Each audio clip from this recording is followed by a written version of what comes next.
Le Maillot Réveil.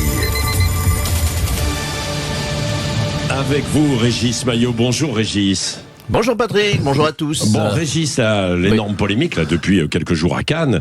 Canal+ qui a annoncé qu'il ne voudrait plus travailler avec les artistes signataires de la tribune anti-Bolloré.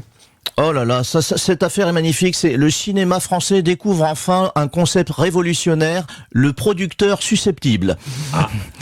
Mais quand tu insultes un banquier, parfois il devient moins enthousiaste pour ton découvert. Hein, c'est classique. Hein. Bon, alors le patron de Canal+, Maxime Sada, a dit oui. Je ne veux plus travailler avec des gens qui me traitent de crypto-fasciste. Ah bah franchement, humainement, ça se comprend. Toi. Essayez dans la vraie vie. Tiens, vous entrez chez votre boulanger. Bonjour, espèce de collabo réactionnaire.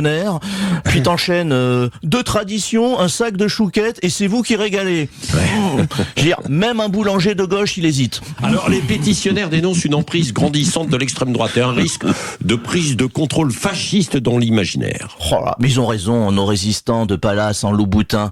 Le fascisme culturel, il est partout. Je veux dire, quand on regarde les films de Canal+, on sent immédiatement monter une terrible vague réactionnaire. Tiens, prenez Emilia Pérez.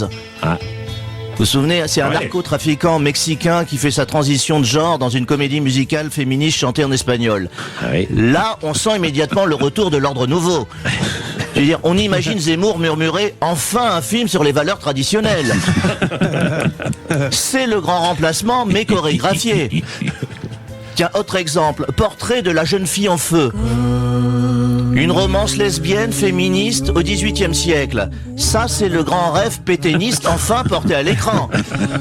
D'ailleurs, le film a reçu la cuir palme à Cannes. C'est la distinction historiquement très prisée à Vichy.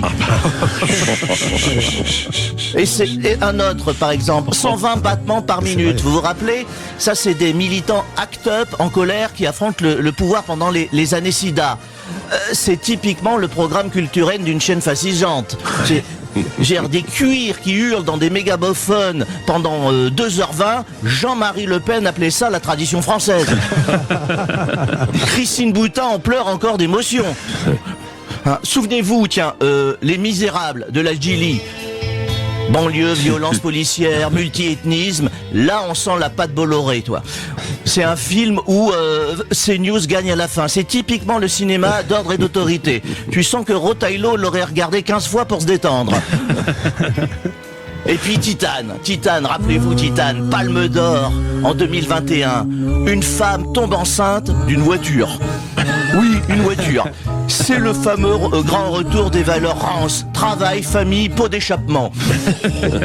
Je veux dire, même Philippe de Villiers a regardé ça en disant « Bon, là, je décroche un peu sur le projet civilisationnel. » Alors franchement, si c'est ça la dictature culturelle d'extrême droite, elle est quand même très compatible avec Télérama.